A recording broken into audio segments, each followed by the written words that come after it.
निलेश लंके यांच्यावर गुंडगिरी, दहशत असा आरोप केला जातो। पारनेरमध्ये देखील असं म्हटलं जातंय की तुमचे उमेदवार जर निवडून आले तर बिहारची पुनरावृत्ती होईल। तुम्ही काय सांगाल हिंदुत्वाच्या मुद्द्याबद्दल? नगरच्या सभेमध्ये पंतप्रधान नरेंद्र मोदी स्वतः म्हणाले होते की काँग्रेसचा जाहीरनामा हा मुस्लिम लीगचा जाहीरनामा आहे। थोरात म्हटले की आता किरण काळे यांना आमदार व्हावंच लागेल। बाळासाहेब थोरात हे किंग मेकर असल्याची भूमिका लंके यांनी शरद पवार यांच्या एका सभेमध्ये सांगितली। बाळासाहेब थोरात यांची यंत्रणा मोठ्या प्रमाणात काम करते।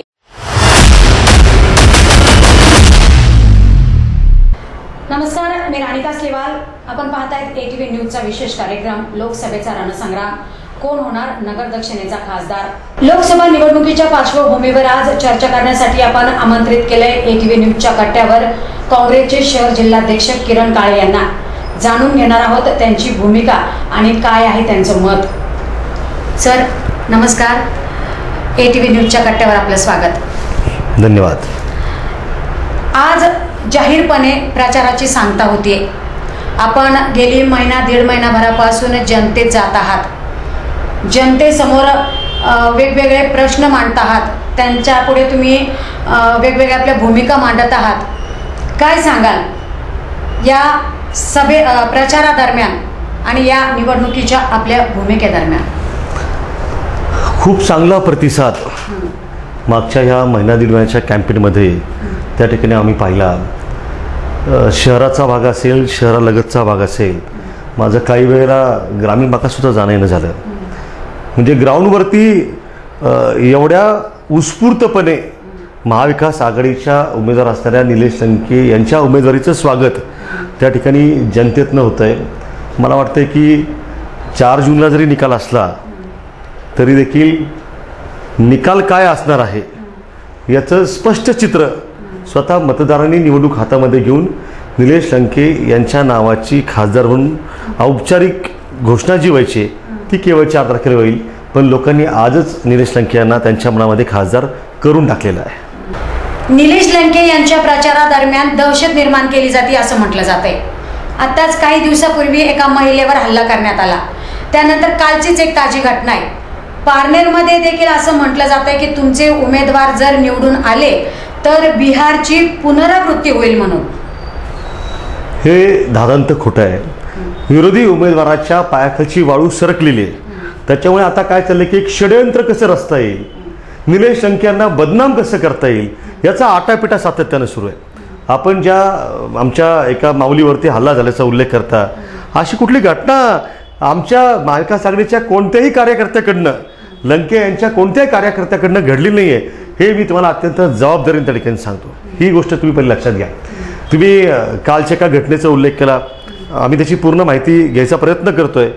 कालची सुद्धा जी घटना आहे ती घटना त्या ठिकाणी बनाव रचून केली गेली, असा कोणताही हल्ला त्या ठिकाणी कुणावरतीही आमच्या महाविकास आघाडीच्या कार्यकर्त्यांनी किंवा लंकेंच्या कार्यकर्त्यांनी त्या ठिकाणी केलेलं नाही। या उलट तुम्ही जर राहुरीमध्ये पाहाल तर त्या ठिकाणी निलेश लंके यांचा जो प्रचाराचा बॅनर आहे तो बॅनर जाळण्याचं काम त्या ठिकाणी भारतीय जनता पार्टीच्या वतीने केलं गेलं आहे। मग ही दहशत आहे।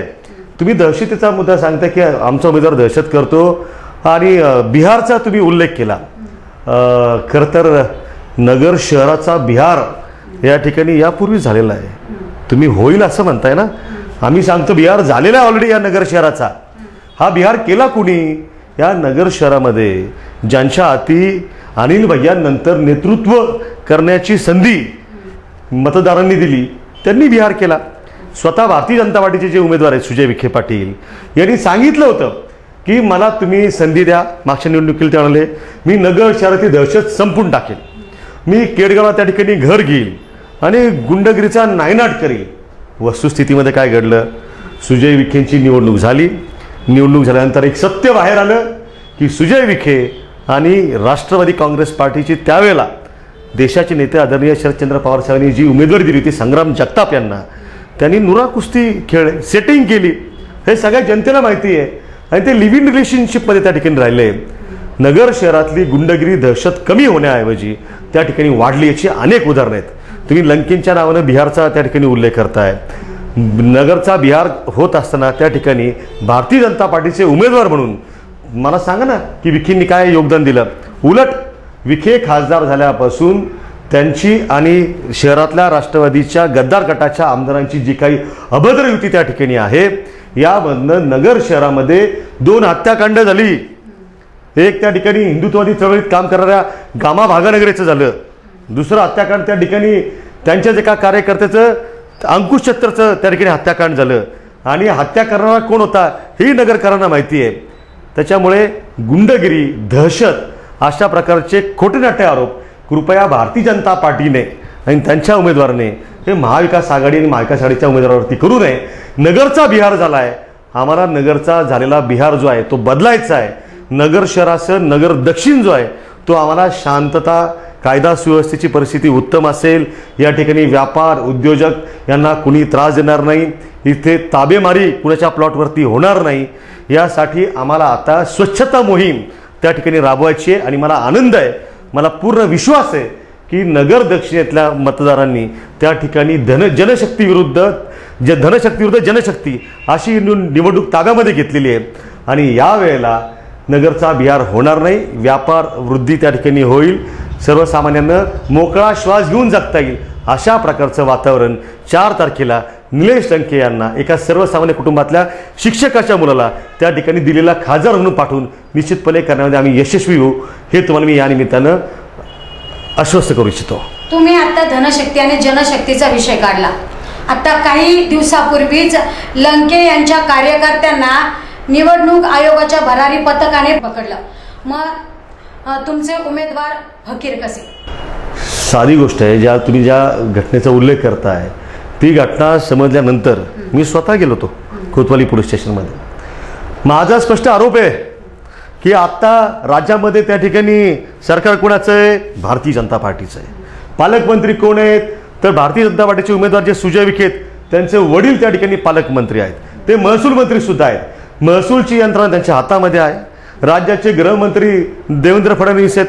गृह खातं सुद्धा त्या ठिकाणी त्यांच्या हातामध्ये आहेत. त्यामुळे या सगळ्यामध्ये निवडणूक भरारी पथक जे आहेत ते कुणाच्या सहभागात नाही. महसूलची यंत्रणा आहे, पोलिसांची यंत्रणा आहे, अन्य त्याच्यामध्ये शासकीय कर्मचाऱ्यांची यंत्रणा आहे. यांच्या दबावातून त्या ठिकाणी रेड मारली असा बनाव त्यांनी रचला. आणि काय सापडलं? 40,000 रुपये सापडले. त्यांनी म्हटले नाही 60 सापडले. ते तर दुसऱ्याकडे होते. मला सांगा 60,000 रुपये हे काय निवडणुकीसाठी काय म्हणजे काय पकडलेला मुद्देमाल असू शकतो? त्याच्या आधी नगर शहरामध्ये जवळपास 75 लाख रुपये त्या ठिकाणी रेडे मारून पकडले गेले होते. ते 75 लाख रुपये यांचा विखेंशी काही संबंध आहे का याचं उत्तर पहिले प्रशासन दिलं पाहिजे. अनेक तक्रारी त्या ठिकाणी इलेक्शन कमिशनच्या पोर्टलवरती आम्ही नोंदवतोय, नागरिक नोंदवत आहेत, त्याच्यावरती कोणतीच कारवाई केली जात नाही. त्याच्यामुळे पारदर्शीपणानं जे काम करणं अपेक्षित आहे प्रशासनाकडनं ते केलं जात नाही. एक दबावातून त्या ठिकाणी सत्तेचा गैरवापर करून पूर्णपणाने या ठिकाणी बनाव रचण्याचं षडयंत्र सातत्यानं त्या ठिकाणी केवळ लंकेंना बदनाम करायचं म्हणून केलं जात आहे. पण याच्यामध्ये त्यांना यश मिळणार नाही, कारण की नगरची जनता ही सुज्ञ आहे. त्यांना समजतंय की पैशावाली लोक आहेत, त्यांच्याकडे मनी पॉवर आहे, त्यांच्याकडे आता नगर शहरामध्ये सांगण्यात की मसल पॉवर सुद्धा त्यांच्या जोडीला आता या ठिकाणी त्यांच्या सहकारी आमदारांच्या निमित्तानं आहे. त्याच्यामुळे या सगळ्यातनं हे षडयंत्र आहे, याच्यामध्ये कोणत्याही प्रकारचं तथ्य नाही. निलेश लंके यांचा प्रचार करताना महाविकास आघाडीमध्ये तिन्ही पक्षांचे कार्यकर्ते काम करताना पाहायला मिळतंय. पण यामध्ये कुठेतरी ताळमेळ नसल्याचं पाहायला मिळतोय. प्रत्येक जण स्वतःचं अस्तित्व निर्माण करण्याचा तिथे प्रयत्न करतोय असं दाखवले जाते. मॅडम आता तुम्ही सांगितलं ना की तिन्ही पक्षांचे कार्यकर्ते काम करताना पाहायला मिळत आहेत. मग जर तुम्हाला ते एकत्र काम करताना पाहायला मिळत आहेत तर त्यांच्यात ताळमेळ नाही असं तुम्ही कसं काय म्हणू शकता? ताळमेळ असल्याशिवाय आम्ही एकत्र आहोत काय?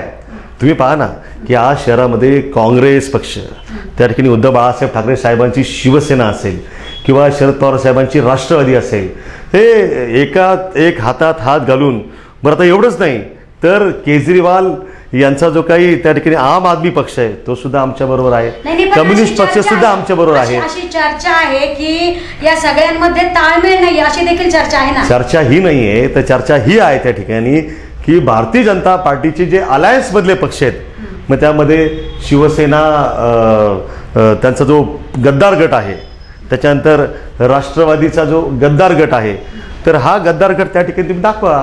भारतीय जनता पार्टीबरोबर एकत्रित प्रचार करताना कुठे दिसला का? उलट तुम्हाला मी या ठिकाणी एक उदाहरण सांगतो. ज्या दिवशी निलेश लंकेंसारख्या एका फकीर उमेदवाराला पराभूत करण्यासाठी जी काही फॉर्म भरण्याची रॅली निघाली आणि एक शहरात सभा बाजारपेठेमध्ये झाली, त्यावेळेला त्या सभेमध्ये भारतीय जनता पार्टीचं आणि त्यांच्या कार्यकर्त्यांचं आणि भारतीय जनता पार्टीसाठी पडद्याआडून काम करणाऱ्या तथाकथित ज्या काही हिंदुत्ववादी संघटना आहेत, आम्ही सुद्धा हिंदू आहोत लक्षात घ्या, पण आम्ही देशाचं संविधान मानणारे आहोत, आम्ही जातीयवादी नाही आहोत. ती सभा आणि ती रॅली पूर्णपणे हायजॅक केली गेली.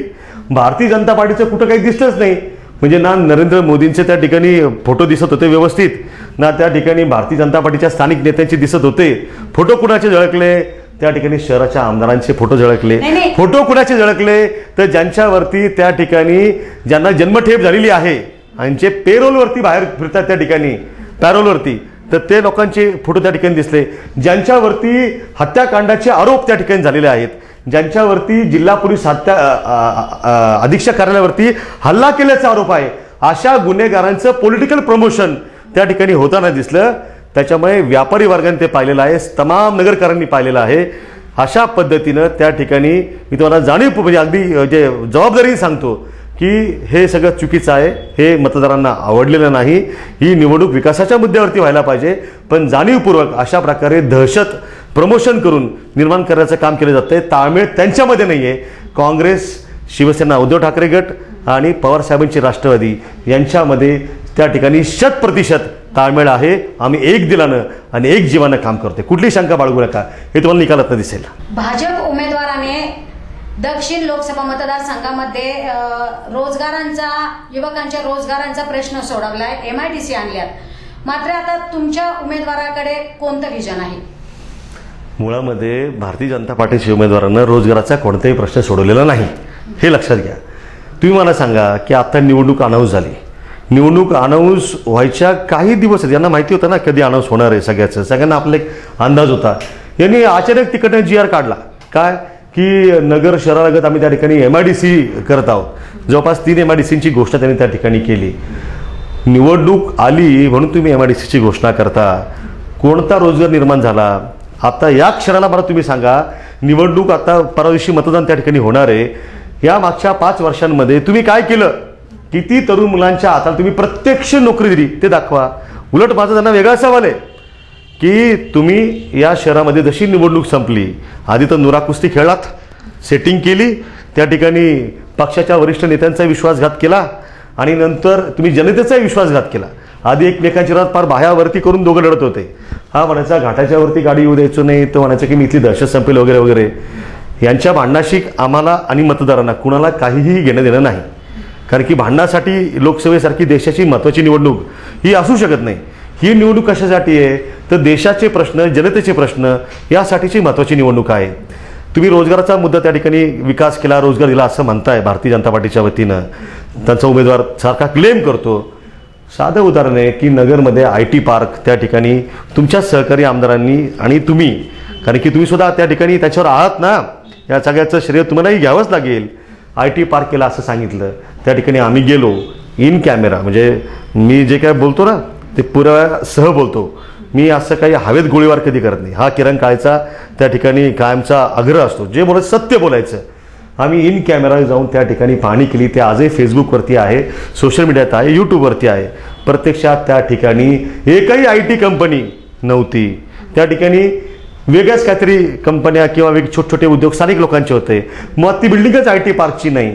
मग IT पार्कचा बनाव रचून त्या ठिकाणी रोजगार दिल्याचा जो बनाव असला त्याच्यातनं या शहरातल्या तरुण मुलांची थट्टा करण्याचं काम त्या ठिकाणी आताचे जे भारतीय जनता पार्टीचे उमेदवार आणि त्यांचे सहकारी जे शहरातले आमदार आहेत यांनी केली. मला वाटतं की याची खरं तर शरम वाटावी अशी ती गोष्ट आहे.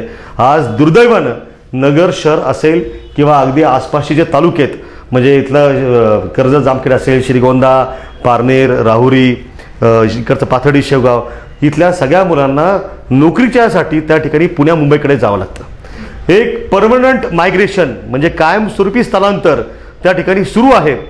आज नगर शहरामध्ये यांच्या खाजगी शिक्षण संस्था आहेत. या शिक्षण संस्थांमध्ये जर तुम्हाला मेडिकलला जायचं असेल, MBBS करायचं असेल तर जाऊन बघा. डोनेशन किती लागतं.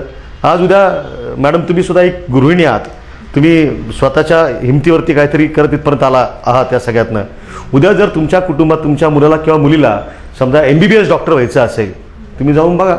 तुम्हाला ॲडमिशन घ्यायचं असेल तर मेरिट जरी तुमचं असलं तर देखील डोनेशन त्या ठिकाणी अंडर टेबल कोट्यवधी रुपयांचा मागितलं जातं. तुम्ही इतके दिवस या ठिकाणी शहराच्या हाकेच्या अंतरावरती जर तुमचं त्या ठिकाणी मेडिकल कॉलेज आहे तर तुम्ही शासनाचं गोरगरीब मुलांसाठी ज्यांच्यामध्ये गुणवत्ता आहे त्याच्यासाठी शासकीय मेडिकल कॉलेज का नाही आणलं. त्यांना तुम्ही इथे शिक्षणाची संधी का नाही उपलब्ध करून दिली. तुम्ही या ठिकाणी मोठमोठ्या कंपन्या का नाही आणल्या. माझा जाहीर दावा आणि जाहीर आवाहन आहे भारतीय जनता पार्टीच्या उमेदवाराला आणि त्यांचा प्रचार करणाऱ्या शहरातल्या आमदारांना सुद्धा की मागच्या 5 वर्षामध्ये तुम्ही मला सांगा की नगर दक्षिणेमध्ये, मी फक्त दक्षिणेपुरतंच बोलतो, खरं तर विखे पाटील स्वतःला जिल्ह्याचा राज्याचा नेता समजतात. राज्यात त्यांनी काय केलंय हे कधी आम्हाला दिसलं नाही, जिल्ह्यात कधी काय केलंय हेही आम्हाला दिसलं नाही.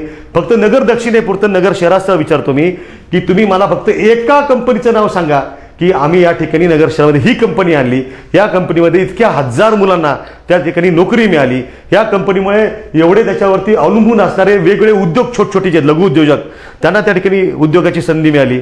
यातलं असं काहीही घडलेलं नाही.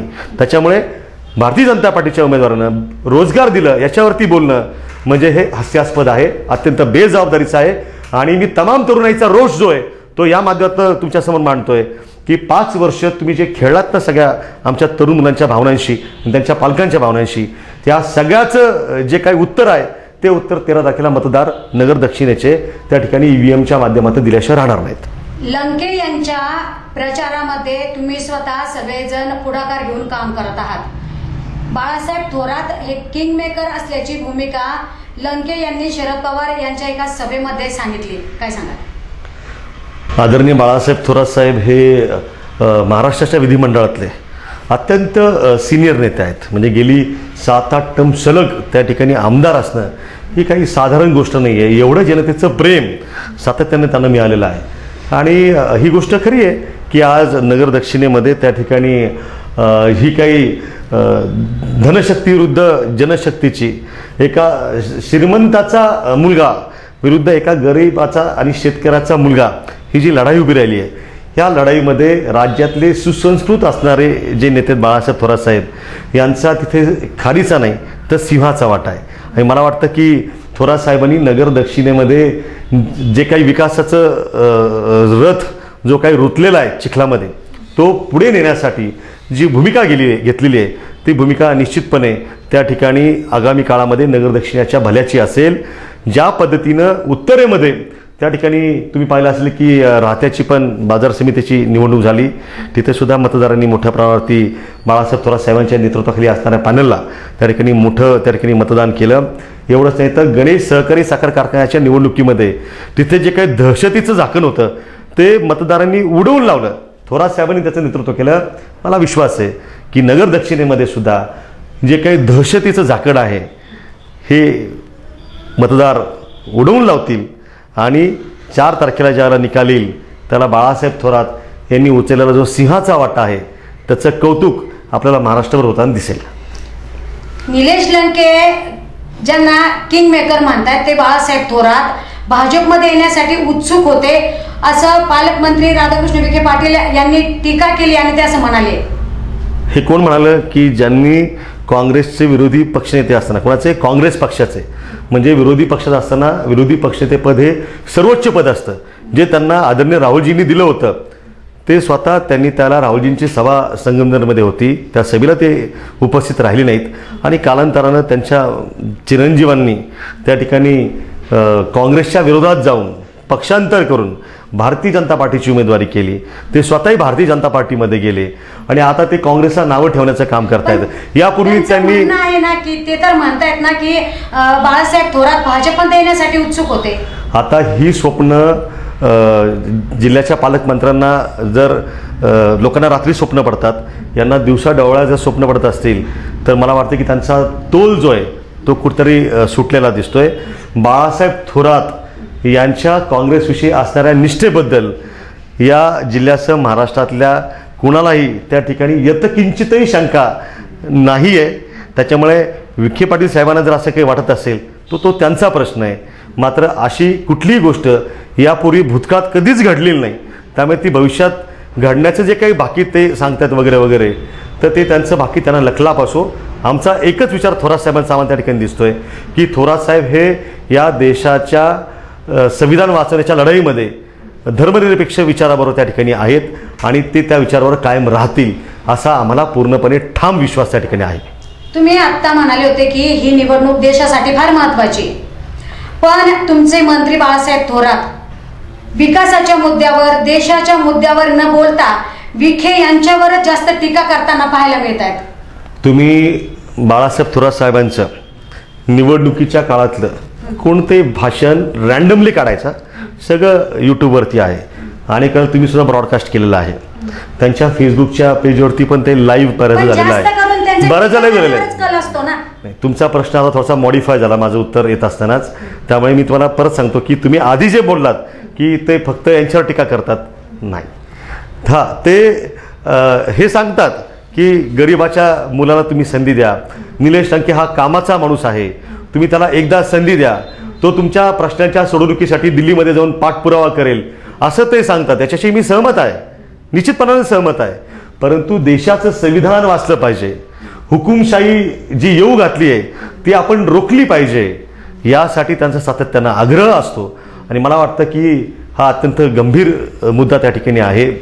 जगानं हिटलर पाहिला आहे, जगानं पुतीन त्या ठिकाणी पाहिला आहे.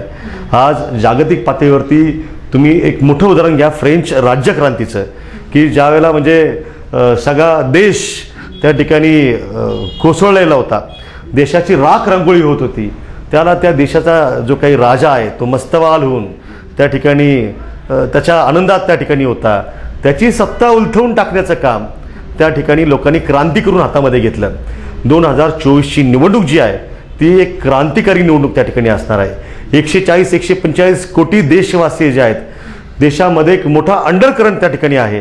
त्याच्यामुळे संविधान वाचवण्याच्या लढाईमध्ये यावेळेला मतदारांचा विजय हा त्या ठिकाणी झालेला आपल्याला पाहायला मिळेल.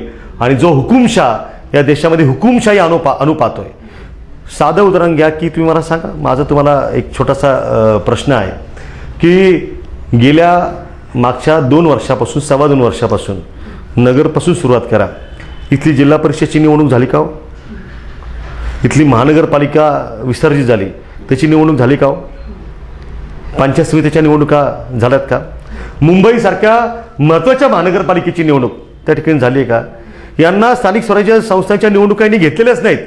लोकशाहीमध्ये निवडणूक न घेणं हे अत्यंत वाईट आहे. हुकुमशाही आता अर्धी आलेली आहे, अर्धी हुकुमशाही यांना अबकी बार 400 पारचा जो नारा यांनी दिलेला आहे, यांना त्याच्यातनं एक मोठी मेजॉरिटी पाहिजे.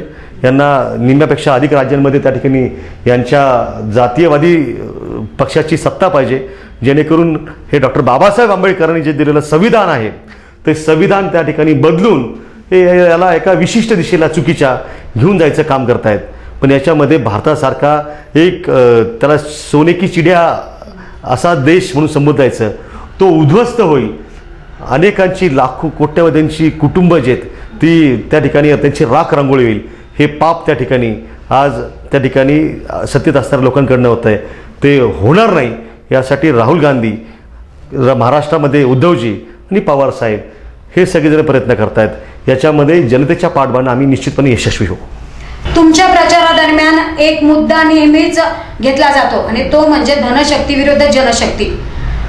मात्र बाळासाहेब थोरात यांची मोठी यंत्रणा निलेश लंकेंसाठी काम करते, काय सांगाल? बाळासाहेब थोरात साहेब यांची पूर्ण यंत्रणा पूर्ण ताकदीनिशी नगर शहरासह दक्षिणेतल्या प्रत्येक तालुक्यात, प्रत्येक गावागावात, नगर शहरातल्या प्रत्येक गल्लीबोळामध्ये काम करते, निश्चितपणे करते. थोरात साहेबांची यंत्रणा काय आहे तर काँग्रेसचा कार्यकर्ता ही त्यांची यंत्रणा आहे, लक्षात घ्या. आज काँग्रेसचं आम्ही मागच्या 3-3.5 वर्षांच्या कालखंडामध्ये मोठं नेटवर्क नगर शहरासह नगर दक्षिणेतल्या प्रत्येक गावागावात त्या ठिकाणी उभं केलेलं आहे. त्यामुळे ही जी काय आमची थोरात साहेबांच्या नेतृत्वाखाली काम करणारी कार्यकर्त्यांची जी यंत्रणा आहे, मग त्याच्यात कोणी गोरगरीब घरातला कार्यकर्ता आहे, कोणी नोकरी करून काम करणारा कार्यकर्ता आहे, कोणी त्या ठिकाणी स्वतःचा व्यापार सांभाळून काम करणारा कार्यकर्ता आहे. ही कार्यकर्त्यांची यंत्रणा जीवाचं रान करते एकाच कारणासाठी की आज देश वाचला पाहिजे आणि लंकेंसारखा एक सर्वसामान्य म्हणजे जो डॉक्टर त्या ठिकाणी न्यूरोसर्जन नसेलही मात्र लोकांचं मन जाणणारा डॉक्टर त्या ठिकाणी आहे. तर निलेश लंकेंना विजय करण्यासाठी कार्यकर्त्यांची यंत्रणा थोरात साहेबांच्या नेतृत्वाखाली त्या ठिकाणी अत्यंत दिवसरात्र एक करून काम करते. पण निलेश लंके नेहमीच राजकीय भूमिका बदलताना पाहायला मिळतं. जर उद्या ते खासदार झालेच तर काय ते महाविकास आघाडी बरोबर राहतील? महाराष्ट्राच्या राजकारणामध्ये त्या ठिकाणी अनेक उलथापालथी झाल्या. सगळ्यांनी पाहिलं, अख्ख्या महाराष्ट्राला माहिती आहे की त्या ठिकाणी बाळासाहेब ठाकरे साहेबांनी ज्या शिवसेनेचा जन्म घातला आणि उद्धवजी ज्याचा खऱ्या अर्थाने वारसा चालवतात ती शिवसेना त्या ठिकाणी तोडण्याचं काम केलं गेलं. त्याचबरोबर पवारसाहेबांची राष्ट्रवादी ती तोडण्याचं काम त्या ठिकाणी केलं गेलं. त्यासाठी देशातल्या ज्या स्वायत्त संस्था आहेत त्यांची स्वायत्तता त्या ठिकाणी काढून घेऊन ED, CBI, इन्कम टॅक्स यासारख्या यंत्रणा, आता त्यावरून इलेक्शन कमिशन यासारख्या यंत्रणा वापरून केलं गेलं. अशा सगळ्या परिस्थितीमध्ये जी लोक महाराष्ट्रामध्ये मग आमदार असतील किंवा खासदार असतील किंवा एक लिडरशिप म्हणून काम करतायत ती ह्या सगळ्याच्या विरोधामध्ये महाविकास आघाडी म्हणून आणि इंडिया आघाडी म्हणून जर त्या ठिकाणी त्या हुकुमशाहीच्या मस्तवाल महामेरूला रोखण्याचं काम करत असतील तर त्या सगळ्यांना बरोबर घेऊन पुढे जाण्याची भूमिका ही राज्यस्तरावरती महाविकास आघाडीची त्या ठिकाणी आहे. वरिष्ठांनी ती घेतलेली आहे. त्याच्यामुळे तुम्ही फार काही चिंता करू नका. आगामी काळामध्ये सुद्धा तुमच्या मनात ज्या काही शंका आहेत तसं काही होणार नाही. जनता जनार्दन शून्य आहे, त्यांना सगळं कळतं. जर तुम्ही म्हणता तसं जर लोकांना मतदारांना वाटलं असतं तर त्यांनी निलेश लंके यांना डोक्यावरती घेतलं नसतं. रात्री अपरात्री तुम्ही निलेश लंकेंच्या सभा बघा किंवा त्यांची जनसंवाद यात्रा झाली ती बघा. अरे रात्री 10 वाजता काय 11 वाजता काय, आता आचारसंहिता लागायच्या आधीच्या गोष्टी तर मी सांगतो, नंतर तर 10च्या सगळं संपवावंच लागतं. आम्ही पाहिलं डोळ्यांनी रात्री 1-1 वाजता 2-2 वाजता गावच्या गाव जागं त्या ठिकाणी लंके साहेब त्या ठिकाणी आले की त्यांना खांद्यावरती घेऊन रात्री 1-1, 2-2 हजार लोकांच्या सभा. त्यामुळे तुम्ही जो मुद्दा उपस्थित केला त्या मुद्द्याशी जर जनतेला वाटलं असेल की हा असं काही होऊ शकतं तर जनतेने हा प्रतिसाद दिलाच नसता. त्यामुळे तुम्ही उपस्थित केलेला मुद्दा हा मतदारांनी त्या ठिकाणी गौण ठरवलेला आहे, हे मी तुम्हाला या निमित्तानं सांगतो. महाविकास आघाडी नेहमीच कांदा, दुधाचा प्रश्न, पाण्याचा प्रश्न असे प्रश्न उचलत असते. पण आता नुकतंच विखे यांनी दिल्लीत जाऊन वरिष्ठांशी बोलून कांदा निर्यात बंदी उठवली. मग हा कांगावा का? दुधाच्या बाबतीमध्ये मी शेतकरी कुटुंबातला आहे. नगर तालुक्यातला सारव कासार हे माझं तसं मूळ गाव आहे. माझी आजही जे काही आमचं कुटुंबाची नाळ आहे ती ग्रामीण भागाशी जोडलेली आहे. आणि या शहरातले बहुतांशी लोक हे वेगवेगळ्या तालुक्यातल्या भागातनं या ठिकाणी हळूहळू आलेले आहेत सगळे. आज मला सांगा, शेतकरी इतके कष्ट करतो, आज चाऱ्याचा त्या ठिकाणी उत्पादनाचा खर्च किती आहे, त्या ठिकाणी जनावरांसाठी लागणारं जे काही पेंड आहे त्याचा खर्च किती आहे, शेतकरी राबतो त्याचा मेहनताना किती आहे, या सगळ्याची जर तुम्ही कॉस्ट काढली दुधाची उत्पादन खर्चाची तर बिस्लरची बाटली त्या ठिकाणी 20 रुपयाला मिळते आणि दुधाचा भाव जो आहे तो 22 रुपयाला आहे. असं असताना का आक्रोश त्या ठिकाणी शेतकऱ्यांनी करू नये? का शेतकऱ्यांनी रस्त्यावरती उतरू नये? कांद्याच्या बाबतीमध्ये सुद्धा त्या ठिकाणी आज कांद्याचे भाव तुम्ही बघा ना, शेतकऱ्यांना कांद्याची जी पट्टी आहे ती सुद्धा त्या ठिकाणी निलेश लंकेंना निवडणुकीला देणगी म्हणून त्या ठिकाणी दिली. का दिली? भावना तीव्र आहेत शेतकऱ्यांच्या. आम्ही 2-3 दिवसापूर्वी नगरच्या बाजार समितीमध्ये गेलो होतो. शेतकऱ्यांच्या कांद्याला भाव नाही म्हणून त्या ठिकाणी शेतकरी संतप्त झाले. त्यांनी मार्केट बंद पाडलं. हे शेतकऱ्यांनी हातात सगळं घेतलेलं आहे. त्याच्यामुळे माझी विनम्र विनंती आहे भारतीय जनता पार्टीला आणि त्यांच्या उमेदवारांना, त्या सगळ्या विरोधकांना, राजकारण हे राजकारणाच्या पद्धतीने होत राहील, मात्र शेतकऱ्याच्या भावनांशी कृपया त्या ठिकाणी तुम्ही खेळण्याचं काम करू नका. तुम्हाला कदापि शेतकरी माफ करणार नाही. शेतकरी प्रचंड चिडलेला आहे. या देशाचा बॅकबोन जो आहे याला कृषीप्रधान देश म्हटलं जातं. ही भारताची ओळख आहे, हे लक्षात घ्या. जर शेतकरी कोलमडून पडला तर जगाचा पोशिंदा जो आहे तो कोलमडून पडेल. आपण शहरी भागात राहतो, आपण खाणार काय हा मूलभूत प्रश्न त्या ठिकाणी आपल्यासमोर आहे. आज देशामध्ये जवळपास 70 ते 80 कोटी लोकांना त्या ठिकाणी हे मोदी सरकार, आम्ही त्याला मोदी सरकार मानत नाही, हे भारत सरकार आहे, बाबासाहेब आंबेडकरांचं भारत सरकार आहे, पण ते मोदी सरकार असं ब्रँडिंग करतात. का बरं यांना 80 कोटी लोकांना त्या ठिकाणी रेशनचं धान्य वाटावं लागतं? याचा अर्थ स्पष्ट आहे. हीच आकडेवारी सांगते की तुम्ही देश कुठे नेऊन ठेवला आहे, गरिबीचे प्रमाण त्या ठिकाणी किती वाढवलेलं आहे. आणि राहिला प्रश्न तुम्ही जो सांगितला की स्वतः भारतीय जनता पार्टीच्या उमेदवारांनी दिल्लीमध्ये जाऊन त्या ठिकाणी कांदा बंदीची निर्यात बंदीची आहे ती उठवली वगैरे वगैरे, त्याची पोलखोल केव्हा झालेली आहे मॅडम. आणि त्या ठिकाणी निर्यात बंदी ही उठलेलीच नव्हती. यांनी इथे येऊन सांगितलं खोटं की निर्यात बंदी उठवली. निर्यात बंदी उठली आता काही दिवसांपूर्वी. कुठली उठली? गुजरातची उठली. ती तिथली उठली, महाराष्ट्राची नाही उठली. का? गुजरातचा शेतकरी महाराष्ट्रातला शेतकरी नाही आहे का? नाही बरं. त्या ठिकाणी मग विखे पाटील साहेबांनी खासदार म्हणून त्यांना निवडून दिल्यानंतर संसदेमध्ये याच्यावरती प्रश्न विचारला. एकदाही ते कांद्यावरती संसदेत बोलले नाही. ते अमित शहा देशाच्या गृहमंत्र्यांना जरूर भेटले, पण ते गृहमंत्री म्हणून त्या ठिकाणी आणि खासदार म्हणून नाही भेटले. तर त्यांची उमेदवारी त्यांना मिळणार नाही नगर दक्षिणेतली असा विश्वास त्या ठिकाणी पटला होता. ती उमेदवारी राम शिंदे सुद्धा त्या ठिकाणी मागत होते. त्यांना ती जाणार आहे असं त्यांना त्यांच्या सोर्सेसमधून कळालं. उमेदवारी मागण्यासाठी ते गेले, त्याचा फोटो काढला. बाहेरून कसं सांगणार ना की मी माझी उमेदवारी त्या ठिकाणी पक्की करायला गेलतो म्हणून बाहेरूनसाठी कांदा निर्यात बंदी उठवायला मी गेलो होतो. त्याची पोलखोल झालेली आहे. कांद्याच्या निर्यात बंदी संदर्भातला निर्णय निश्चितपणे होईल. तो 4 जून नंतर इंडिया आघाडीचं सरकार उद्या त्या ठिकाणी होईल आणि सगळ्यात पर्यंत आवाज त्या ठिकाणी संसद उठवण्याचं काम निलेश लंके त्या ठिकाणी शेतकऱ्यांच्या वतीनं नगर दक्षिणेच्या शेतकऱ्यांसाठी करतील. तुम्ही जे आत्ता म्हणालेत की महागाई आणि शेतकऱ्यांच्या प्रश्नांसंदर्भात, पण गेली 50 वर्षापासून महागाई कमी होत झालेली दिसत नाही आणि शेतकरी गेली 50 वर्षापासून स्वतःच्या हक्कासाठी लढताना पाहायला मिळत आहेत. मग आज तुम्हाला आता आपण स्टुडिओमध्ये बसलेलो आहोत. थोडंसं या स्टुडिओच्या बाहेर जा आणि कॅमेरा ऑन करा तुमचा चॅनलचा. माझं उत्तर पूर्ण करू द्या मला. मी तुमच्या प्रत्येक प्रश्नाचं उत्तर देईल मॅडम. मी इथनं तुमच्या प्रश्नाचं उत्तर दिल्याशिवाय उठणार नाही. विश्वास बाळगा. प्रत्येक उत्तर देईल. थोडा संयम ठेवा. या सगळ्याच्या तुम्ही जाऊन विचारा लोकांना की आज देशाच्या कृषी मंत्र्यांचं नाव सांगा.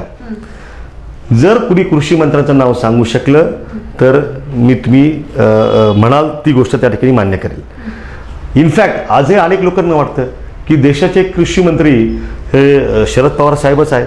याचं कारण असं आहे की पवार साहेबांनी देशासह महाराष्ट्रामध्ये शेतीच्या विकासासाठी जे जे काही आमूलाग्र निर्णय घेतले, मग ते पाणलोट क्षेत्र विकासाच्या संदर्भातले असतील, ठिबक सिंचनच्या ज्या योजना पुढे आणल्या गेल्या त्या संदर्भातल्या असतील, फळबाग लागवडीसाठीचं प्रोत्साहन यांच्या योजना असतील, त्या ठिकाणी खतं यांच्या भाव ज्या आहेत सगळे ते नियंत्रित ठेवण्यासाठीची त्या ठिकाणी जी काही खबरदारी घ्यायला पाहिजे ती असेल, दुधाच्या बाबतीमध्ये त्या ठिकाणी असेल, चांगल्या प्रकारचे वाण त्या ठिकाणी पैदास जनावरांची झाली पाहिजे दुग्ध उत्पादनासाठी, कारण हा जोडधंदा शेतीचा आहे त्यासाठी असेल, हे सगळं त्या ठिकाणी काँग्रेस असेल, शरद पवार साहेब असतील कृषी मंत्री म्हणून, महाराष्ट्रामध्ये कृषी मंत्री म्हणून बाळासाहेब थोरात साहेबांनी सुद्धा खूप चांगलं काम त्या ठिकाणी केलेलं आहे. ही सगळी काँग्रेसची कामं आहेत. या सगळ्याच्यामध्ये मागच्या 10 वर्षात त्या आकडेवारी तुम्ही काढून बघा.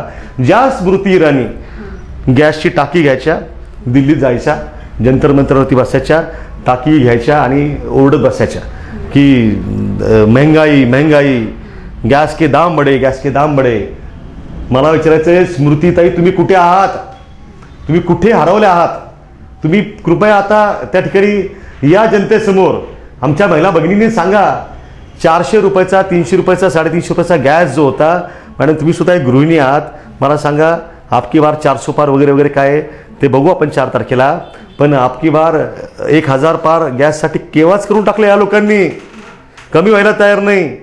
हे यांनी असा व्यापार मांडला आहे सगळ्याचा. साधा आपला डिझेलचा, पेट्रोलचा प्रश्न आहे. आपण सगळेजण 2 व्हीलर 4 व्हीलर वापरतो. शेवटी ट्रान्सपोर्टची जी कॉस्ट असते ती फार महत्त्वाची असते. एखादं उत्पादन समजा दिल्लीमध्ये झालं आणि महाराष्ट्रात जर ते येणार असेल आणि त्याचं मग वितरण खाली डिस्ट्रीब्युटर आणि व्यापारी रिटेलरपर्यंत आणि शेवटी ग्राहकांपर्यंत जाणार असेल, त्याच्यामध्ये ट्रान्सपोर्टची कॉस्ट ॲड असते. एखादा ट्रक ज्याला येतो तर त्यासाठी कंटेनरसाठी मोठा खर्च आज ट्रान्सपोर्टेशनवरती होतो आहे. याच्यामध्ये पेट्रोल डिझेलचा जो मुद्दा आहे तो फार महत्त्वाचा आहे. त्यामुळे ह्या सगळ्या महागाईला आज जर जो आक्रोश जनतेचा पाहायला मिळतोय तर या सगळ्याला जबाबदार त्या ठिकाणी भारतीय जनता पार्टी आहे, मोदी सरकार आहे. आणि महागाईच्या सुद्धा कुठल्याही मुद्द्यावरती हे आपले जे आता विद्यमान भारतीय जनता पार्टीचे उमेदवार आहेत ते एकदाही बोलल्याचा आम्हाला त्या ठिकाणी एकही व्हिडिओ पाहायला मिळालेला नाही. त्याच्यामुळे काँग्रेसने 50 वर्षात काय केलं हा जो तुमचा प्रश्न आहे, तर काँग्रेसने जे जे केलं ते विकण्याचं काम या ठिकाणी या उमेदवारांचे जे नेते नरेंद्रभाई मोदी यांनी केलं. यांनी त्या ठिकाणी ज्या पब्लिक सेक्टर अंडरटेकिंग कंपन्या आहेत त्या विकण्याचं काम त्या ठिकाणी केलं. म्हणजे रेल्वेचं प्रायव्हेटायझेशन जवळपास झालेलं आहे ते त्यांनी त्या ठिकाणी केलं. यांनी एकही IIT काढलं नाही, यांनी एकही IIM काढलं नाही.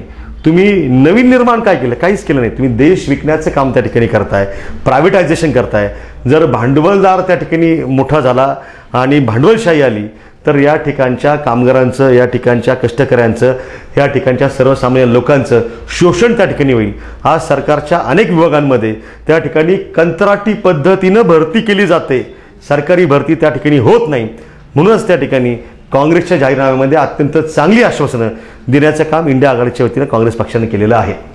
नगरच्या सभेमध्ये पंतप्रधान नरेंद्र मोदी स्वतः म्हणाले होते की काँग्रेसचा जाहीरनामा हा मुस्लिम लीगचा जाहीरनामा आहे. काय सांगाल? भारतीय जनता पार्टीचा जाहीरनामा तुम्ही काढा आणि त्याला काय नाव दिलंय ते तुम्ही बघा, एकदा बघून घ्या, चांगलं व्यवस्थित बघा. काँग्रेसचा जाहीरनामा काढा आणि काँग्रेसच्या जाहीरनाम्याचं नाव काय? न्यायपत्र. काय म्हटलंय? न्यायपत्र. कारण आज देशात न्याय होण्याची गरज आहे. काँग्रेसचा जाहीरनाम्यामध्ये काय काय म्हटलंय? आता तो जाहीरनामा फार मोठा आहे, मी त्याच्या तपशिलात जाते. तुम्हाला मी ठळक 4-5 गोष्टी सांगतो ज्यातनं तुम्हाला वेगळ्या वर्गांची एक थोडी माहिती समजेल. काँग्रेसचं असं म्हटलं की आज देशामध्ये जवळपास केंद्र सरकारच्या 30 लाख नोकऱ्यांची भरती झालेली नाही आहे. ती भरती त्या ठिकाणी आम्ही करू.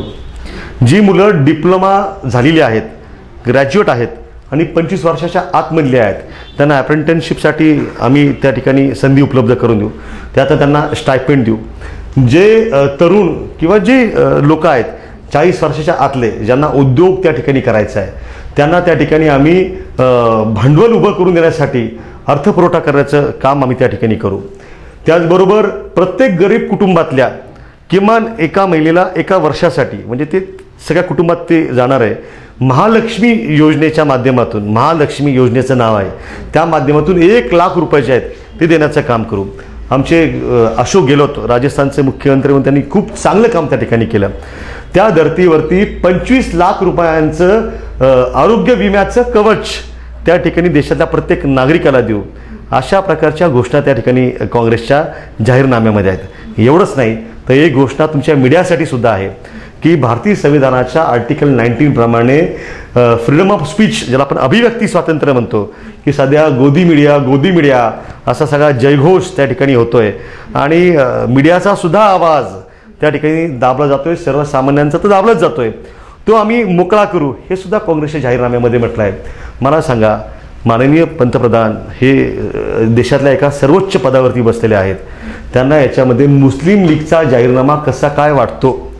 मतदारांना सुद्धा मी या निमित्तानं आपल्या चॅनलच्या माध्यमातून एक माझा त्या ठिकाणी शंका माझी आहे की तुम्ही सुद्धा विचार करा की याचा मुस्लिम लीगशी काय संबंध? मुस्लिम लीग ही स्वातंत्र्यपूर्व काळात होती. मुस्लिम लीगचं पुढे काय झालं, त्यांची काय भूमिका होती, आणि काँग्रेस पक्षाची स्थापना ही 1985ची आहे. म्हणजे संबंध 1947 पर्यंत जो स्वातंत्र्य लढा लढला तो काँग्रेस पक्ष लढा. भारतीय जनता पार्टी त्याला अस्तित्वात नव्हती, ना की त्या ठिकाणी त्यांचा जनसंघ अस्तित्वात होता. भारतीय जनता पार्टीच्या कुणीही स्वातंत्र्य लढ्यामध्ये बलिदान दिलेलं नाही. सरदार वल्लभभाई पटेल यांना सुद्धा हायजॅक करण्याचं काम त्या ठिकाणी त्यांनी केलं. सरदार वल्लभभाई पटेल हे सुद्धा काँग्रेसचेच नेते होते आणि त्यांनी स्वातंत्र्य लढ्यात योगदान दिलेलं आहे. त्याच्यामुळे काँग्रेसचा जाहीरनामा हा मुस्लिम लीगचा जाहीरनामा आहे असं म्हणणं हे देशाच्या पंतप्रधानांना शोभत नाही. याची निंदा त्या ठिकाणी मी काँग्रेसचा जिल्हाध्यक्ष म्हणून नाही तर एक या देशाचा जबाबदार नागरिक म्हणून त्या ठिकाणी करतो. पंतप्रधान नरेंद्र मोदी यांची नगरमध्ये सभा झाली आणि त्यानंतर तुम्ही म्हटलं होतं की पंतप्रधान नरेंद्र मोदी यांची वक्तव्य जनतेला भ्रमनिरास करणारी आहे. नेमकी कोणती वक्तव्य होती ती जनतेला भ्रमनिरास करणारी? मी म्हणजे जसं राहुल गांधींना आम्ही फॉलो करतो, उद्धव ठाकरे साहेबांना फॉलो करतो, पवार साहेबांना फॉलो करतो, तसं या देशात काही चुकीचं चाललं असेल तर ते म्हणजे चुकीचं आहे ना, ते होऊ नये यासाठी सुद्धा आम्ही तेही बघत असतो की कोण काय करतंय. मला सांगा की आज मी सुद्धा एक तरुण आहे आणि माझ्यासुद्धा राजकारणाच्या पलीकडे जाऊन एक नागरिक म्हणून देशाच्या पंतप्रधानांकडनं काही अपेक्षा आहेत. कारण की पंतप्रधान हे काही फक्त भारतीय जनता पार्टीचे नाही आहेत, ते संबंध भारताचे 140-145 कोटी लोकांचे पंतप्रधान आहेत. त्यांनी मध्यंतरी वक्तव्य काय केली, अनेक वक्तव्य आहेत, मी तशी मोठी यादी ती वाचणार नाही, कारण ती रटाळवाणी आहे. तो मी 2-3 फक्त त्यातली वक्तव्य सांगतो. ते म्हणाले की उद्या जर काँग्रेसचं सरकार आलं तर ते महिलांच्या गळ्यामधलं मंगळसूत्र काढून घेतील. कोण विश्वास ठेवला याच्यावरती? मंगळसूत्र का काढतील? ज्या व्यक्तीने स्वतःचा संसार केला नाही, म्हणजे ते घरातून परागंदा झाले, जे स्वतःचं कुटुंब चालवू शकलं नाही, त्यांना काय मंगळसूत्राची किंमत काय समजणार आहे? मला वाटतं की या वक्तव्यातनं तर आमच्या आया बहिणींचा अपमान त्या ठिकाणी पंतप्रधानांच्या वक्तव्यातनं झालेला आहे. ते असंही म्हणाले की उद्या जर काँग्रेस इंडिया आघाडीचं सरकार आलं तर त्या ठिकाणी तुमच्याकडे जर 2 म्हशी असतील तर त्यातली एक म्हैस काँग्रेसवाले घेऊन जातील. आता मला सांगा, असं प्रत्यक्षात कधी म्हणजे असं होऊ शकतं का? कोण म्हैस घेऊन जायला लागलं या सगळ्याच्यातनं? पुण्याच्या सभेत तर ते असं म्हणाले की शरद पवार साहेब म्हणजे भटकती आत्मा आहेत. म्हणजे आता ते अंधश्रद्धाळू सुद्धा झाले. देश हा श्रद्धेवर नाही, अंधश्रद्धेवर नाही, तर विश्वासावर चालतो, विजनवर चालतो. त्यामुळे अशी अनेक वक्तव्ये त्यांची आहेत. मला वाटतं की त्यांना महत्त्व आपण देऊ नये, पण माझ्यासारख्या तरुणाचा, या देशातल्या सुजाण मतदारांचा भ्रमनिरास हा पंतप्रधानांच्या अशा वक्तव्यातनं त्या ठिकाणी होतोय. आणि याचं कारण आम्हाला स्पष्ट दिसतंय की पंतप्रधानांनी सुद्धा त्या ठिकाणी पराभव मान्य केलेला आहे. त्यांच्या सभा ज्या होत आहेत, म्हणजे नगरमध्ये सुद्धा त्यांची जी सभा झाली ती एवढ्यासाठीच झाली की त्यांना सुद्धा रिपोर्ट लागलेला आहे की त्यांचा उमेदवार जो भारतीय जनता पार्टीचा दक्षिण त्यांनी दिलेला आहे त्याचा पराभव होणार आहे. आपल्या सभेमुळे तो निवडून येईल असा त्यांचा काहीतरी कयास होता, पण हा त्यांचा कयास खोटा आहे. नरेंद्र मोदी यांच्या सभेनंतर नगर शहरामध्ये आणि आसपासच्या दक्षिणेतल्या मतदारसंघामध्ये तीव्र संतापाची लाट त्या ठिकाणी निर्माण झाली आहे. कारण ते विकासावर बोलले नाहीत, ते शहरातल्या कोणत्याही चांगुलपणाच्या किंवा लोकहिताच्या मुद्द्यावरती बोललेले नाहीत. तुम्ही आता संविधानाचा विषय काढला, संविधान बदलू इच्छित आहे ते असं तुम्ही म्हणताय, पण त्यांचा आरोप असा आहे की तुम्हीच संविधान बदलायच्या गोष्टी करतायत. नरेंद्र मोदी साहेबांनी आता म्हणजे काय, ते भाजपची जुनी पद्धत आहे, खोटं बोल रेटून बोल. तुम्ही पहा की अदानींच्या वरती आणि शेल कंपन्यांबाबतीमध्ये राहुल गांधींनी सभागृहामध्ये त्या ठिकाणी जोरदार मांडणी केली आणि वस्तुस्थिती देशाच्या समोर आणली. राहुल गांधींना त्याच्या बदल्यात काय मिळालं? त्यांची खासदारकी रद्द केली गेली. त्यांच्यावरती एक खोटा दावा त्या ठिकाणी गुजरातच्या हायकोर्टामध्ये चालवला गेला आणि शेवटी सुप्रीम कोर्टातनं न्याय राहुलजींना मिळाला आणि त्यांना पुन्हा खासदारकी बहाल करावी लागली. सगळं तुडून म्हणजे तोडमोड करून हे सगळं झालं होतं. या सगळ्या प्रकारामध्ये आता काल परवा त्यांनी परत एक नवीन स्टेटमेंट केलं की अदानी अंबानींवरती राहुल गांधी बोलत नाही, आता त्यांच्याकडनं काही झालंय की काय? म्हणजे ज्या नीरव मोदीला तुम्ही या देशातनं पिटाळून लावलं, ज्या विजय मल्ल्याला तुम्ही या देशातनं पिटाळून लावलं, 72,000 कोटींची शेतकऱ्यांची कर्जमाफी ही त्या ठिकाणी काँग्रेस आघाडीच्या सरकारने केली होती. पवारसाहेब त्या खात्याचे मंत्री होते. यांनी कुणाची कर्जमाफी केली? तर धनदांडग्या मूठभर उद्योजकांची कर्जमाफी केली. त्याच्यामुळे आता हे संविधानाच्या बाबतीत सुद्धा जे बोलत आहेत की आम्हाला नाही, त्यांना संविधान बदलायचं आहे, हे बाकी जशी तुम्हाला मी उदाहरणं सांगितली ती जशी त्यांच्या बाजूने चुकीची आणि त्यांच्या खोटेपणाचा बुरखा फाडणारी आहेत, तसंच त्यांचं हे सुद्धा विधान आहे. नरेंद्र मोदी यांच्या कार्यकाळामध्ये राम मंदिराचं काम पूर्ण झालंय असं म्हटलं जातंय की भाजप सरकार हिंदुत्वाच्या मुद्द्याला घेऊन निवडणूक लढवतंय. हिंदुत्व आणि राम मंदिर याच्याबद्दल बोलण्याचा कोणताही नैतिक अधिकार भारतीय जनता पार्टीला नाही, त्यांच्या कोणत्याही उमेदवाराला सुद्धा नाही. ही रामाबद्दल, प्रभू श्रीरामांबद्दल आमच्या मनामध्ये नितांत आदर आहे, तो सगळ्यांच्याच मनात आहे. त्याच्याबद्दल म्हणजे कुठलाही संदेह कृपया कोणी बाळगू नये. म्हणजे काय प्रभू श्रीराम काय कुणाची एकाची मक्तेदारी नाही आहे, सगळ्यांचेच ते आहेत प्रभू श्रीराम, आम्हाला आदर आहे त्यांचा. मला एक प्रश्न या निमित्तानं विचारायचा आहे. आता मोदी साहेब त्यांना वेळ नाही आहे लोकांच्या जनतेच्या प्रश्नाला उत्तरं द्यायची, ते फक्त मन की बात करतात. जन की बात करताना त्यांना कधीच कुणी ऐकलेलं नाही आहे. मागच्या 10 वर्षाच्या कार्यकाळामध्ये त्यांनी एकही प्रेस कॉन्फरन्स घेतलेली नाही आहे, त्यांना प्रश्न विचारायची संधीच मिळत नाही. पण त्यांचे प्रतिनिधी असणारे या दक्षिणेचे जे उमेदवार आहेत सुजय विखे पाटील, मी त्यांना आपल्या चॅनलच्या माध्यमातून जाहीर प्रश्न विचारतो की आपल्या मोदी सरकारनं जो इलेक्ट्रॉन बॉन्डच्या माध्यमातून या देशातला आजवरचा सगळ्यात मोठा भ्रष्टाचार केला, सगळ्यात मोठा स्कॅम केला, त्या स्कॅममध्ये एक आकडेवारी समोर आली. एलाना ग्रुप कडनं तुम्ही 5 कोटी रुपयांची देणगी घेतली इलेक्ट्रॉल बॉन्डच्या माध्यमातून. एलेना ग्रुप काय करते तर बीफचं एक्सपोर्टिंग करण्याचं काम एलेना ग्रुप करते. तुमचे खालचे जे काही कार्यकर्ते आहेत ते त्या ठिकाणी गोवंश रक्षणासाठी कार्य करतात आणि तुम्ही त्याच बाबतीमध्ये बीफच्या कंपनीकडनं देणगी स्वीकारता आणि हिंदुत्वाच्या रामाच्या गप्पा मारता. कोणताही नैतिक अधिकार यांना नाही. हे खोटे हिंदुत्ववादी आहेत. हिंदुत्व काय ते आम्हाला विचारा, कारण की हिंदू संस्कृती जी आहे ती खूप व्यापक आहे, सगळ्यांना बरोबर घेऊन चालणारी आहे. त्यामुळे खरं हिंदुत्व जर कोणी ते जपत असेल तर ते महाविकास आघाडी आणि इंडिया अलायन्स या देशामध्ये जपत आहे. गेली 50 ते 60 वर्षांपासून बेरोजगारी आणि महागाईचा मुद्दा संपलेला नाही, काय सांगाल? नरेंद्र मोदींनी त्या ठिकाणी सांगितलं होतं की दरवर्षी 2 कोटी रोजगार मी युवकांना देईल. 10 वर्ष सतत तुम्हाला जनतेने दिली. 10 वर्षामध्ये 20 कोटी रोजगार तुम्ही निर्माण करणार होतात. प्रत्यक्षामध्ये जे ग्रॅज्युएट्स आहेत, ज्यांच्याकडे डिग्री आहे ग्रॅज्युएशनची आणि पोस्ट ग्रॅज्युएशनची, तुम्ही पकोडे तलो असं सांगता. तुम्ही त्या ठिकाणी देशात तर नाहीच घडलं. आज तुम्ही नॅशनल लेवलला जर एम्प्लॉयमेंटच्या बाबतीमधल्या डाटा तुम्ही जर समोर घेतला, ॲनालिसिस करला, तर आकडेवारी सांगते की मोठ्या प्रमाणावरती बेरोजगारी त्या ठिकाणी मोदी सरकारच्या काळामध्ये निर्माण झालेली आहे. ज्यांचे रोजगार होते ते सुद्धा त्या ठिकाणी गेलेले आहेत. आणि दुसऱ्या बाजूला नगरपुरतं जरी बोललो तर इथे सुद्धा कोणताही रोजगार कुणीही निर्माण केलेला नाही. उलट फसवणूकच केली ना आय टी पार्क सारख्या गोष्टींमधनं. रोजगार दिला नाही सगळ्याचा. त्याच्यामुळे हे खोटं आहे. त्याही म्हणायच्या की महागाई हटाव. सोनिया गांधी तेच म्हणले, आता राहुल गांधी तेच म्हणतायत. मग हे 50 ते 60 वर्षापासून बेरोजगारी महागाईचा हा मुद्दा आहेच ना.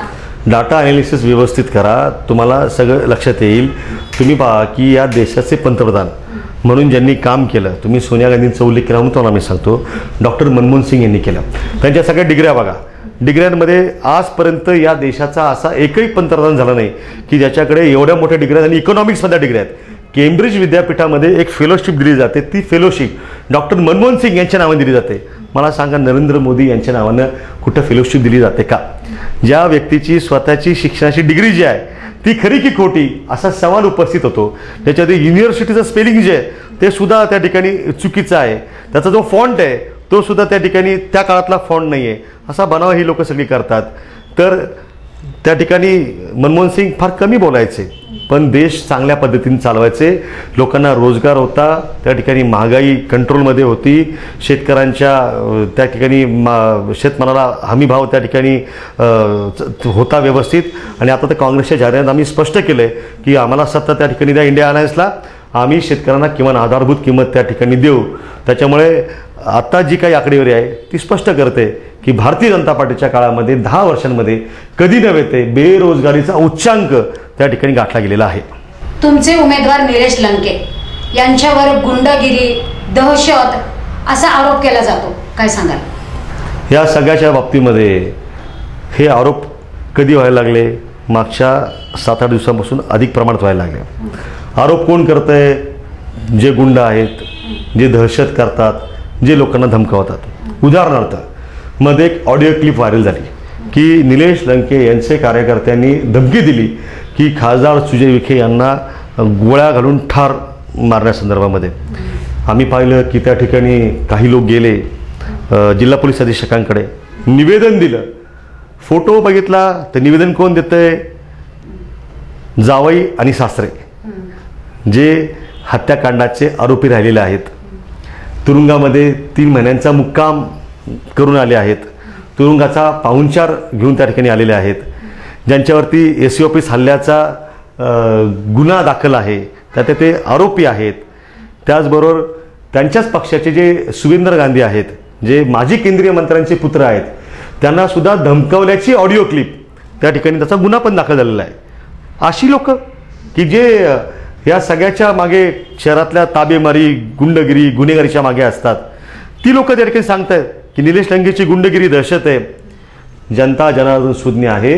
याचा जो काही न्याय करायचा आहे तो 13 मेला ते करतील. सर, आता जाता जाता एक शेवटचा प्रश्न. अनिल भैया राठोड यांच्यानंतर नगर शहराचा वाली कोण असा प्रश्न उपस्थित केला जात होता. पण आता चितळे रोडच्या सभेमध्ये मंत्री बाळासाहेब थोरात म्हटले की आता किरण काळे यांना आमदार व्हावंच लागेल.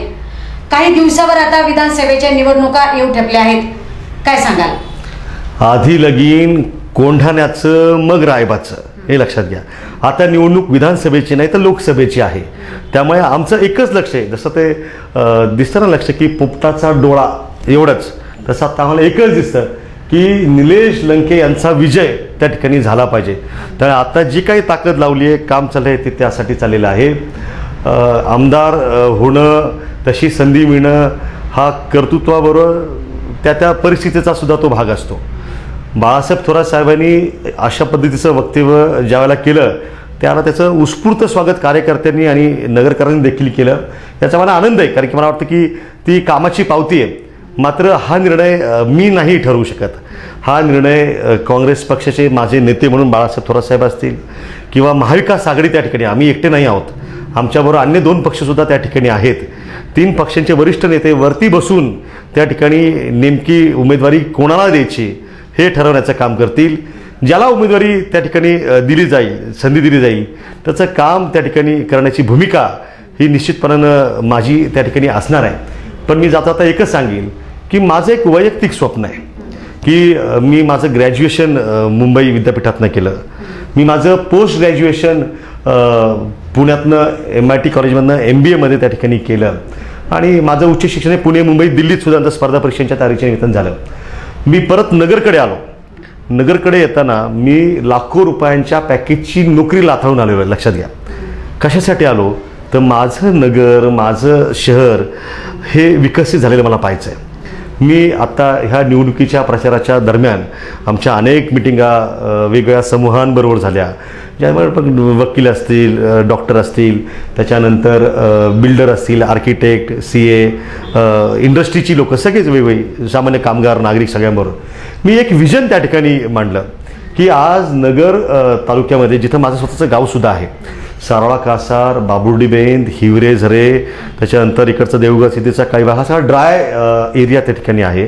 तिथं टेबल लँड आहे, कार्गो एअरपोर्ट त्या ठिकाणी होऊ शकतं. कारण की इंडस्ट्री जर वाढायची असेल तर आज त्या ठिकाणी निंबळकचा जो परिसर MIDCचा आत्ता आहे त्याचं सॅच्युरेशन झालं आहे. तिथं काय आता फार जागा राहिलेली नाही. मोठी कंपनी यायची असेल जसं स्नायडर त्या ठिकाणी आहे, एक्साईड आहे, होगनस आहे, मोठमोठ्या कंपन्या, त्यांना मोठी जागा लागते मॅन्युफॅक्चरिंग युनिटसाठी. तर त्यासाठी जागा जर पाहिजे असेल तर ती ड्राय लँड लागेल, शेतकऱ्यांना विश्वासात घ्यावं लागेल. तर नगर शहरालगत अशी MIDC आणणं, त्या ठिकाणी नवीन उद्योग आणणं, त्याचबरोबर जो हिंजवडीचा IT पार्क आहे पुण्यातला, त्या धर्तीवरती नगरमध्ये खराखुरा IT पार्क आणणं आणि इथल्या मुलांच्या हाताला इथंच रोजगार त्या ठिकाणी देणं. त्याचबरोबर MIDC, सुप्याची MIDC, आपली नगर निंबळक सुपा MIDC आणि आता मी जी सांगतोय ती MIDC, याचा सर्वे आम्ही 2014मध्ये केलेला आहे. म्हणजे ग्रॅव्हिटेशनल फोर्सने MIDCचं पाणीसुद्धा तिथे येऊ शकतं अशी परिस्थिती आहे. बागायती भाग जो आहे तो वगळून त्या ठिकाणी हे ॲक्विजिशन करता येऊ शकतं. असा एक त्रिकोण जो आहे या सगळ्या औद्योगिक विकासाचा, तो त्या ठिकाणी निर्माण करावा असं माझ्या स्वतःचं एक स्वप्न आहे. आणि हे स्वप्न पूर्ण करण्यासाठी राज्यातल्या बाळासाहेब थोरात साहेबांचं, आमच्या महाविकास आघाडीच्या नेत्यांचं त्या ठिकाणी पाठबळ निश्चितपणानं लागणार आहे. ह्या मला माहिती नाही कुणाच्या नशिबात काय लिहिलेलं आहे, पुढे जाऊन काय होणार आहे काय नाही. परंतु एक मी आता तुम्हाला सांगतो की आज मी एका राजकीय प्रवाहात काम करतो, एका राष्ट्रीय पक्षाचा जिल्हाध्यक्ष म्हणून काम करतो. नगर शहरातल्या तरुण मुलांच्या हाताला रोजगार देणं, ह्या रोजगाराच्या माध्यमातून मोठ्या प्रमाणात शहरामध्ये जे स्थलांतर होईल त्याच्यातनं तिथल्या कामगारांच्या, तिथल्या प्रोफेशनल लोकांच्या खिशामध्ये पैसे येणं, ते पैसे या नगर शहराच्या बाजारपेठेमध्ये खर्च होऊन व्यापाराला चालना मिळणं आणि नगर शहराचा खऱ्या अर्थानं विकास होऊन हे शहर सुजलाम सुफलाम होणं, नगर शहरामधली गुन्हेगारी नष्ट होणं, नगर शहर कायदा सुव्यवस्थेसारखं एकदम स्थिर त्या ठिकाणी त्यामध्ये असलं पाहिजे.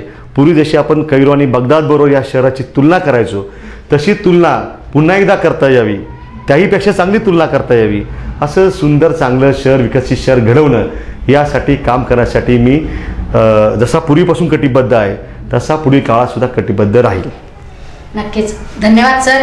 आज आपण ATV न्यूजच्या कट्ट्यावर आलात आणि महाविकास आघाडीच्या माध्यमातून आपली भूमिका परखडपणे स्पष्ट केली. धन्यवाद. आज आपल्याबरोबर होते महाविकास आघाडीचे शहर जिल्हाध्यक्ष किरण काळे. त्यांनी महाविकास आघाडीच्या माध्यमातून आपली भूमिका स्पष्ट केली आणि येणाऱ्या काळातील मत त्यांनी व्यक्त केले. पुन्हा भेटू पुढच्या भागात. तोपर्यंत पाहत रहा ATV न्यूज 24 तास. नमस्कार.